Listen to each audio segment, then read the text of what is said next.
भाई योग विदुष वीरांगनाया नारी थी,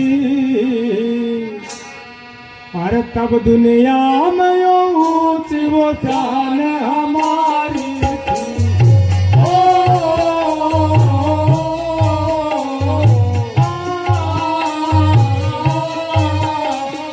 योग विदुष वीरांगनाया नारी थी, तब दुनिया में ऊंची शान हमारी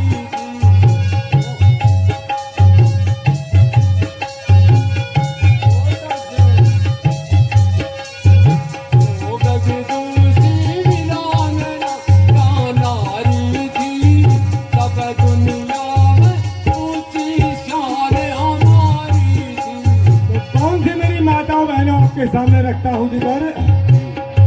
हर ले पुत्र पति संग बिकेगी, रखने को बोलाद पति की। पुत्र पति संग बिकेगी, रखने को लाज पति की। दुख सहते सहते हो गई यो दुर्बल घोड़ सती की, वो तारा रानी थी, अब दुनिया में ऊंची शान हमारी।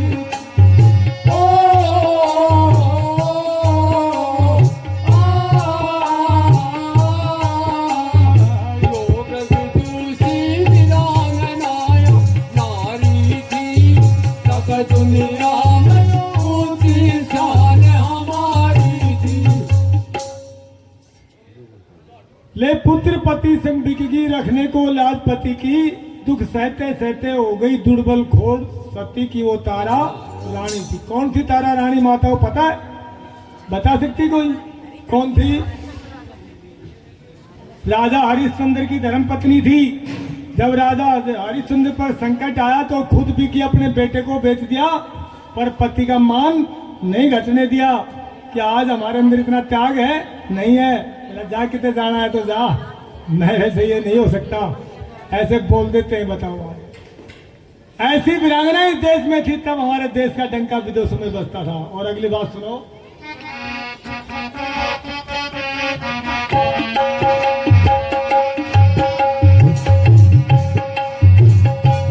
ओ सुख भोग सभी महलों के, जिसने यहाँ पर ठुकराए।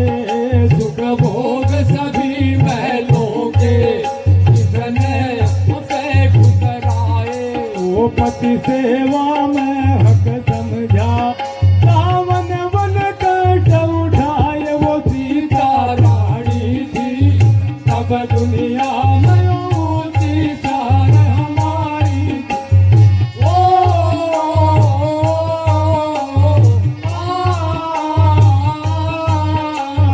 योग विदुषी वीरांगनाया नारी थी, तब दुनिया में ऊंची शान हमारी थी। सुख भोग सभी महलों के, जिसने यहाँ पर ठुकराए। पति सेवा में हक समझा, जा वन वन कष्ट उठाए। वो सीता प्यारी थी। जब रामचंद्र जी वनवास जाने लगे तो सीता माता भी आ गई कि महाराज मैं भी आपके साथ चलूंगी। रामचंद्र जी ने कहा कि नहीं, आप माँ की सेवा में रहे, आप नहीं जाएंगे। वनवास मुझे हुआ है, आपको थोड़ी हुआ है।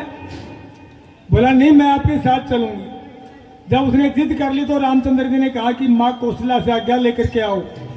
सीता आज्ञा लेने जाती है, चरण स्पर्श करती है तो आंखों से आंसू टपक जाते हैं। कौशल्या माँ के पैरों पर गिरते हैं तो कौशल्या को पता लगता है कि सीता की आंखों में आंसू है। उठा लेती है और सीने से लगा लेती है, पूछती है अरे बेटी तेरी आंखों में आंसू क्यों है, मेरे को बता क्या दुख है तेरे को? क्या तू इतनी कमजोर हो गई कि रामचंद्र जी वनवास जा रहे तो तू रोने लग गई? माँ ये बात नहीं है, मैं पतिव्रता नारी हूँ। मेरा पति जिस हाल में रहेगा तो मुझे उस हाल में रहना मेरा कर्तव्य बनता है, मेरा धर्म बोलता है। मेरा पति जंगलों में भटके और मैं राजमहलों में शाही पकवान खाती रहूं, मखमली गद्दों में सोती रहूं, ये मेरा धर्म नहीं बोलता है। मैं अपने पति के साथ वनवास जाना चाहती हूँ। कौशला ने कहा कि धन्य हो मेरे भाई, जो मुझे ऐसी बहू मिली है। उसने कहा कि ठीक बेटी जाओ, आपको मैं आज्ञा देती हूँ कि आप वनवास जाओ राम जी के साथ। और सीता वनवास में चली गई। आपको पता है क्या हुआ उसके साथ? बेचारी को रावण उठा लेगा, कितने कष्ट उसको लंका में दिए, पर उसने अपने धर्म को नहीं छोड़ा।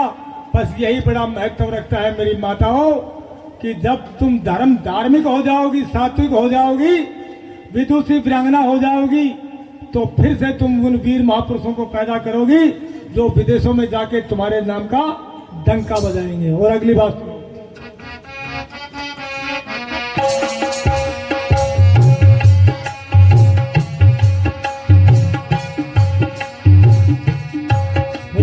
जन्म काल से अंधे महाराज सुनो धृतराष्ट्र। जन्म काल से अंधे महाराज धृतराष्ट्र। वो निज पति वो देख के अंधा, बांधी पाटी आंखों पर गंधारी थी, अब दुनिया में ऊंची शान हमारी थी।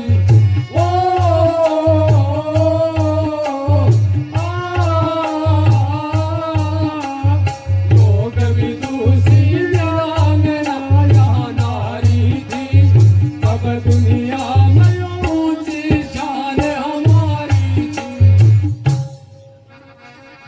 थे जन्म काल से अंधे महाराज सुनो धृतराष्ट्र। निज पति देख के अंधा, बांधी पट्टी आंखों पे सुनो वो गंधारी थी। गंधारी थी वो। जब भीष्म पिता मैं गंधार नरेश से मांगा कि मैं आपकी लड़की को धृतराष्ट्र के लिए मांगता हूँ, पिता ने मना कर दिया कि आपका राजकुमार अंधा है, मैं अंधे के साथ अपनी राजकुमारी नहीं दे सकता। पर गंधारी को पता था कि भीष्म आया है तो लेकर के जाएगा, राजी राजी नहीं तो वैसे लेके जाएगा, और गंधार की क्या हो जाएगी? बेइज्जती हो जाएगी। तो गंधारी ने कहा कि पिताजी कोई बात नहीं, मुझे स्वीकार है। अगर मेरा पति अंधा है तो मैं भी संकल्प लेती हूँ कि आज के बाद मैं भी इस संसार को नहीं देखूंगी। आजीवन मरने को मर गई, पर आंखों पर पट्टी बांध के रही, कभी उसने इस संसार को नहीं देखा। कितना बड़ा त्याग था। बस ये त्याग ही विदेशों में हमारे को जो आता था। अगली बात सुनिए।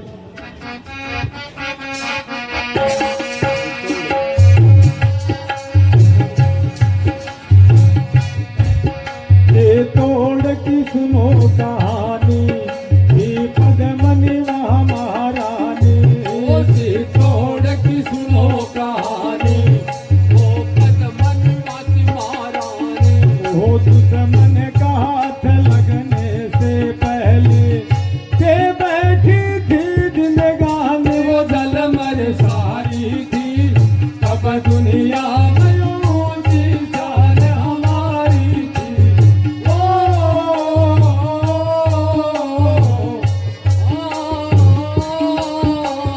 योग विदुषी वीरांगना यहाँ नारी थी, तब दुनिया में ऊंची शान हमारी थी।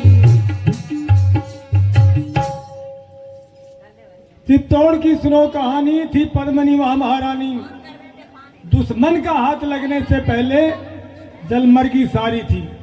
अब आपको पता है पद्मनी का नाम आप सबने सुना होगा। जब अलाउद्दीन खिलजी ने पूरी सेना को हरा दिया, मार दिया, काट दिया, राजा का बलिदान हो गया, तो चित्तौड़ के दुर्ग में जा रहा, हंसता खिलखिलाता मुस्कुराता हुआ कि आज संसार की सबसे सुंदर पद्मनी को मैं हासिल करूंगा। पर जब वो किले में घुसता है तो देखता है कि 14,000 चिताएं धू धू करके जल रही हैं, और वो घूम करके देखता है तो एक शिलापट पर लिखा हुआ होता है कि अलाउद्दीन खिलजी, हम भारतीय नारी हैं, हमारे दामन को हवा भी नहीं छू सकती, तेरे जैसे कुत्ते की तो औकात ही क्या है। जब अलाउद्दीन खिलजी ने देखा कि पद्मनी और उसके साथ 14,000 रानियां जल करके धू धू हो रही हैं और शिलापट पर तेरे लिए संदेश देगी पद्मनी, अलाउद्दीन खिलजी घुटने टेक देता है, हाथ जोड़ करके नतमस्तक होता है और कहता है, हे पद्मनी मैं तुझे प्रणाम करता हूँ, हे भारतीय देवी मैं तुझे प्रणाम करता हूँ। आज मुझे पता लग गया कि भारतीय नारी के दामन को हवा भी नहीं छू सकती, मेरे जैसे कुत्ते की तो औकात ही क्या है। ऐसा प्रभाव था हमारी माताओं का, बहनों का, ऐसी विदुषी और वीरांगना थी। तब आज उनके इतिहास गाए जा रहे हैं। आज कोई गा रहा है हमारा इतिहास? क्यों नहीं गा रहा आपका इतिहास आज कोई? क्योंकि आज वो